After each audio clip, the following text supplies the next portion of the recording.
passado, perdeu muito jogador por contusão também. É um time imaginário? A gente acha, putz, esse Flamengo aqui vai arrebentar e não consegue. Pois é, né? Bom dia, boa tarde, boa noite. Primeiro eu queria chamar a atenção para um fato que Zé Trajano deve ter notado e deve ter realmente constatado como o mundo mudou. Vocês se deram conta de que ontem no Maracanã tinha mais uruguaios do que brasileiros? 10 do Peñarol, mais 3 do Flamengo, 13. 13 jogadores uruguaios começaram o jogo entre 22. 6 brasileiros, 5 do Flamengo e o Coelho do Peñarol. Mais um chileno, um argentino e um equatoriano no Flamengo. O Flamengo entrou com 5 jogadores brasileiros e 6 estrangeiros. É alguma coisa realmente digna de nota.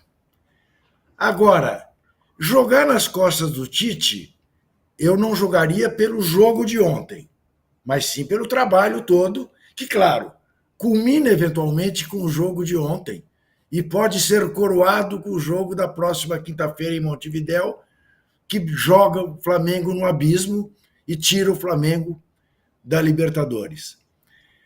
Respondendo à sua enquete, âncora, eu acho que o jogo mais aberto é o jogo São Paulo e Botafogo.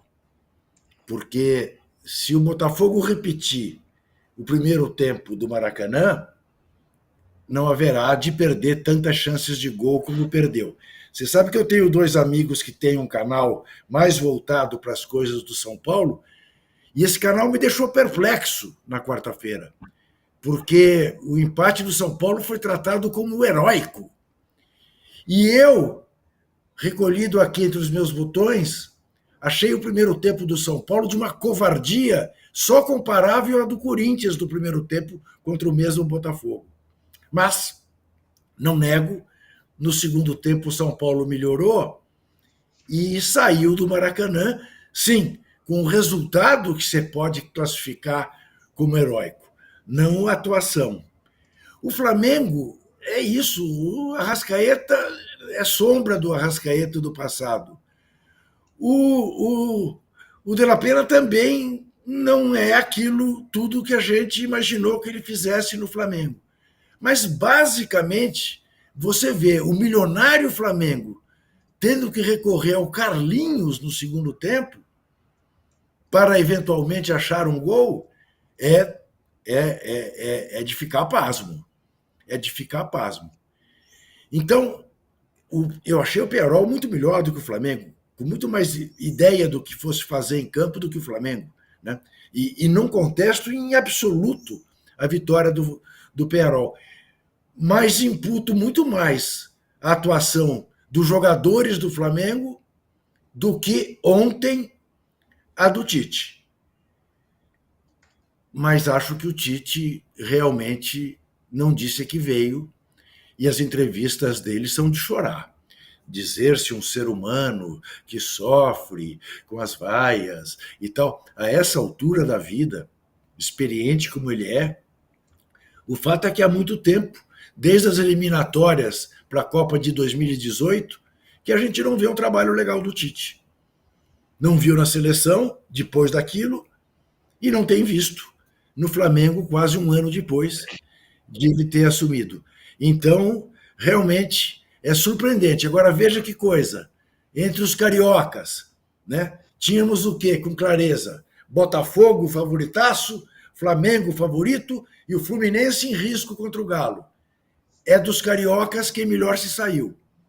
É o time que ganhou, vai jogar lá no Terreirão do Galo um jogo, claro, sob riscos, mas com total condição de sair de lá classificado.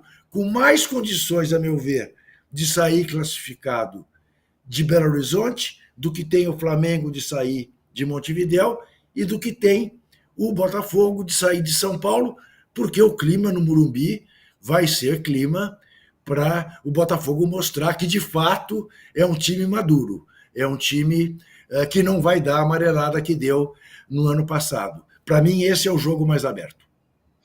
Muito bem. Arnaldo, aqui ó, mensagem do Paulo Fernandes aqui, ó. Se diversos bons jogadores apresentam desempenho fraco, o problema está nos jogadores ou em quem os treina, diz aqui o Paulo Fernandes. E o professor Thales fala: dia 9 de outubro, o Tite fará um ano do Mengão, no Mengão. Foi contratado ano passado para começar 2024. Há muita gente no DM lesionados, mas Tite precisa se reinventar, não usa a base. Ou seja, críticas para todos os lados. Claro que o foco maior é no trabalho do Tite, que me parece, depois de tanto tempo, eu esperava que o Flamengo tivesse melhor do que está. Não sei você. Acho que todos nós, né? E acho que a questão das lesões, ela, ao mesmo tempo, é um álibi, mas ela também, como tem muita lesão muscular e jogador mal preparado fisicamente, isso cai também na responsabilidade da comissão técnica do Tite, né? E como o nosso companheiro falou, ele vai fazer um ano de trabalho. E aí você compara com os times que estão na Libertadores, os brasileiros, né? O Fluminense que o Juca citou, o Mano não tem um ano de trabalho, né? O Atlético do Milito, o Milito não tem um ano de trabalho. O Botafogo do Arthur Jorge, o Arthur Jorge não tem um ano de trabalho. O São Paulo do Zubeldia, o Zubeldia não tem um ano de trabalho. Só pelo esse extrato da Libertadores, a gente percebe que o trabalho do Tite, de fato, não emplacou até agora, não empolgou.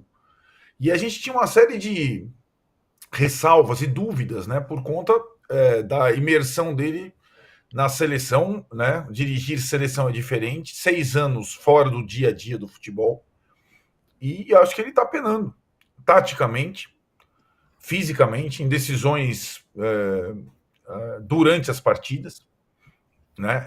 E ele tá. O Juca citou também, né, Juca, a quantidade de jogadores estrangeiros nos times brasileiros, a quantidade de técnicos estrangeiros nos principais times brasileiros, né? São exceções, o Tite no Flamengo, o Mano no Fluminense e tudo mais, né? A concorrência pro técnico brasileiro, quando o Tite saiu para a seleção era uma, ele era disparado o melhor brasileiro em atividade, e agora é outra, né? E acho que, de fato, não está funcionando como a gente esperava. E nessa circunstância aí, eu vou um pouco de encontro ao que o Mauro falou. O que fazer agora com um time em frente tripla, mas com dificuldade nas duas principais frentes? O Brasileiro e a Libertadores. A única competição das três em que o Flamengo está na mesma condição do adversário principal é na Copa do Brasil com o Corinthians, por enquanto. Vai ter sorteio do mando hoje, né? À tarde. No início, quando começou a frente tripla para valer, a Copa do Brasil era o torneio menos importante para o Flamengo, assim como era no ano passado, lembrem, né? Ela pode se tornar a única possibilidade de título relevante do Flamengo esse ano. Essa é uma realidade palpável, não é zica, né? Mauro falou, reverter contra o Peñarol no Uruguai é muito difícil. Descontar os pontos para Botafogo e Palmeiras no Brasileirão sem confronto direto, mais ainda. Então, a Copa do Brasil, eu acho que o rubro-negro, mesmo a contragosto, tem que prestar muita atenção no sorteio do mando da Copa do Brasil daqui a pouco. E aí, o adversário da Copa do Brasil é o cabalístico do Tite, é o Corinthians. Né? E foi num jogo com o Corinthians, aqui em São Paulo, a derrota para o Flamengo, em que essa situação toda começou a se agravar. A perda de 3 pontos no Brasileiro, as decisões equivocadas, mais lesões. Então, eu, assim, depois, mais friamente aqui olhando, eu acho que o Flamengo tem que dar muita importância, sim, à Copa do Brasil. Não, e não é pelo dinheiro da Copa do Brasil, é pela possibilidade de ganhar um título importante diante de rivais importantes. Então, eu acho que o Flamengo tem que cair na real. E a real desse ano pode ser a Copa do Brasil. É Corinthians, tem Atlético e Vasco. Só tem time grandão, rival. A Copa do Brasil, para mim, é o caminho Tite e seus Blue Caps se concentrarem a partir de agora. É isso, Danilo. Quero ouvir você também sobre esse primeiro plá sobre o Flamengo. E também já leu uma mensagem aqui do Tadeu Nascimento, que ele fala que imagina o Luxemburgo realizando o mesmo trabalho como seria massacrado. O mesmo trabalho do Tite, diz aqui o Tadeu Nascimento. Pobre Luxemburgo. Eu quero fazer um registro que do Patinho Feio, que o Arnaldo esqueceu. Falou dos times carioca, dos técnicos estrangeiros, falou do Mano no Fluminense, do Tite. E o Rafael, o técnico do Vasco, que colocou o Vasco nos trilhos, o Vasco, né? Não esquecer desse rapaz, que é um jovem treinador. Né? Eu concentrei só na turma da Libertadores, por enquanto. Mas o Vasco está lá na Copa do Brasil. Exato. No brasileiro, tu não está correndo risco. O técnico do Cruzeiro, né? O Seabra. Exatamente. É um técnico novo. Há treinadores jovens brasileiros ainda aí. Sim. O Roger querendo aparecer nessa lista com o Inter. O Roger está bem reagindo lá no Inter, né? Eu estou estranhando. Esse negócio aí do Luxemburgo, essa defesa do Luxemburgo não dá, né? O Tite está apanhando, pô, como diriam os outros aí, que nem boi ladrão. Não sei por que é boi ladrão, mas apanha que nem boi ladrão. Pô, o Tite não tá tomando pancada? Rodeio, meu velho. Tá tomando. Porra, peraí. Não, sério, não. Se fosse o Luxemburgo, não. Luxemburgo, o Tite, qualquer um apanha. O Tite no Corinthians 2013, ele era homenageado. Tomou duras de torcida e tudo. Lembra? O Abel, Zubeldia agora há pouco aí estava questionado. Zubeldia estavam questionando semana passada.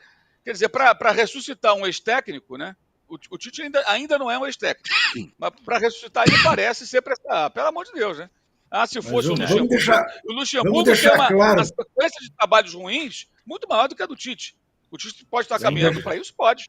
Evidente. Vamos deixar claro que os dois grandes vitoriosos da semana são o Peñarol no Maracanã e o Corinthians no Castelão. Segue, Faraó. Falaremos. Diga lá, Danilo.